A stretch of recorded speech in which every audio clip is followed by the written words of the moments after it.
Today on the CrossFit Games Update Show, we preview action at the West Regional. He's been close the last 2 years. Will 2016 finally be the year Brent Fikowski gets to the Games? Emily Abbott and Margaux Alvarez square off for the first time at regionals. And a pair of teams are hoping experience leads them back to the CrossFit Games yet again. The CrossFit Games Update Show starts now. Hi everybody, welcome to today's edition of the CrossFit Games Update Show. I'm Sean Woodland with Tommy Marquez and Pat Sherwood. Week 2 of regionals rolling along, and the West and the Atlantic are up next. Today we're taking a look at the West Regional, and last year they provided us with some fireworks from up there, man. That was a great 3 days of competition. The Event 7 finish for the men last year was explosive, kind of like old Bone Sherwood PR in his snatch this morning. Yeah. But really, 2nd through 7th was separated by only 6 points. For some athletes, their game spot was lost out by less than a second. Fractions of a second meant them not going. So I'm excited to see how that manifests this year. And I think everyone's thinking it's going to be the Abbott versus Alvarez show, which it might be on the women, but I think there's another one that could slide in there. And then on the men's side, Lucas Parker is so dominant at regionals. Can anyone push him around? So to be determined. Here are the stories that we'll be keeping an eye on throughout the weekend. First on the men's side, Brent Fikowski trying to get into the CrossFit Games for the first time. He's been so close. Could this be his year?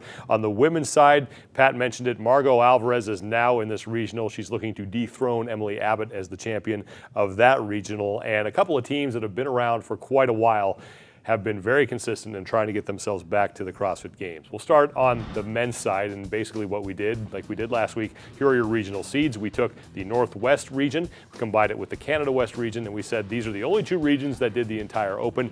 And when you look at the seeds, Games veterans don't show up until 8th and 9th, and Ben Stoneberg and Cody Anderson are tied for 9th. Lucas Parker is 8th, and Brent Fikowski comes in as your number 1 overall seed. And Fikowski has defined the so close, but just can't find a way to get himself into the games over the past 2 years. He's only missed out by 3 points over the last 2 years combined. I sure hope he makes it this year. It would just be heartbreaking to see him just come so close and not make it yet again. Last year, he was in the top 5 until Event 7 where he fell out. He missed the games by 0.4 of a second. Less than half a second separated him from a game spot. In 2014, it came down to the final event again where he missed his very last overhead squat and then struggled to get it, and that's what knocked him out.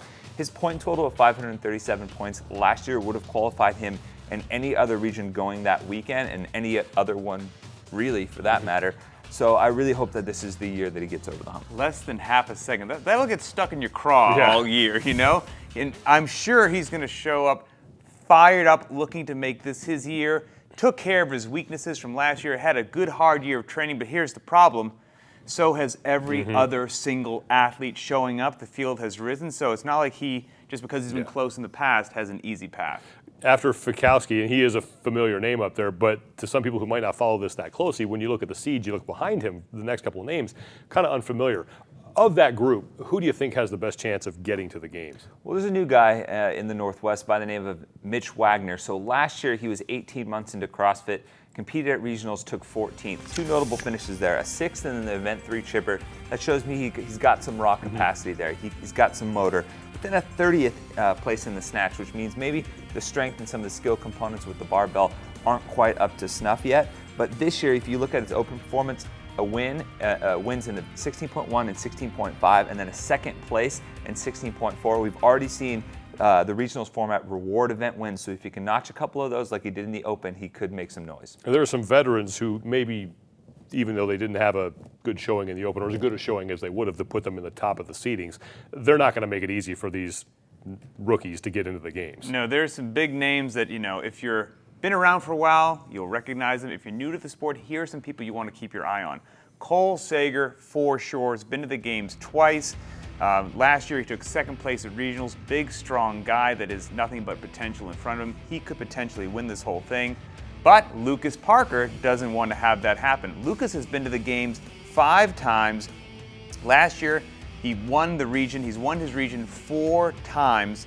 And he also was good enough to make it onto the invitational team for Canada last year as well. Then we've got Cody Anderson. Cody was so close last year. He missed it by just 1 point. He's on the smaller side, 165 pounds. Last year, Randy and the 1-rep max snatch hurt him. We obviously have snatching this year as well, but I think he's going to handle the heavyweights much better and could potentially get himself back to the games. Then we've got Ben Stoneberg. We didn't see him last year because he had a bit of a back injury. He's been to the games 3 times as an individual. He's very strong. He has a 500-pound deadlift, and he's got pretty solid gymnastics, so these events might roll out pretty nicely for him. And then lastly, Tyson Takasaki. Tyson has been to the games 3 times as well. He's always kind of mellow in the open, but then performs at regionals. And this is a guy at 28 years old, 6'1", 205 pounds. I think some of these events line up very well for him. Let's go over to the women's side, and when you look at the seeds for them, it's the opposite story as it is for the men. You actually have 3 games veterans who are on top of the seeds, led by Carleen Matthews. Margaux Alvarez is second, and then Emily Abbott is third. Abbott and Matthews finished 1 and 2 in this regional last year. Reagan Huckabee is sixth. She's a games veteran. Then Alex Parker in ninth. We'll get to Carleen Matthews in a second, but a lot of the focus here has been on Margaux Alvarez, who is now in her 3rd regional in 3 years and has done well at every one, trying to dethrone Emily Abbott. And rightfully so. Both of these women had landmark years last year, and really, if you stack them up side by side, this is going to be a great battle. Only 3 points separated them at the games. Then if you take their regional performances from last year, Margaux beats out Emily on 4 of the 7, so 4-3, Margaux just a slight edge. Then you take a look at the Open this year. On 3 of the Open workouts, they tied, which means it came down to a tiebreaker. Ultimately, Margaux won a couple of those, Emily won one, and then Margaux won the next 2 after that without the tiebreaker. So really, these athletes are very, very similar, and I think it's going to be a fun battle to watch. Margaux moving up there has been fantastic. This is the battle that we want to see. You've got Emily Abbott, who took 8th last year at the games, versus Alvarez, who took 9th, so 2 top 10 ladies throwing down. Abbott won the region last year. Strength has never been an issue for her. She's bumped up the gymnastics, so we'll see how that shakes out for her. And Alvarez just flat out said last year that her goal was to win the CrossFit Games, and so this is the next step since that statement. 5 women in the top 10 seeds who are trying to make their first trips to the CrossFit Games. Who do you think has the best shot? Well, I'm looking at a new girl in this region, and she's no stranger to competition, though. Courtney Walker, she's a former Northern California athlete. She's participated in regionals the last 2 years. She was 9th last year in California. The year before that, she was 5th, just 2 spots from qualifying.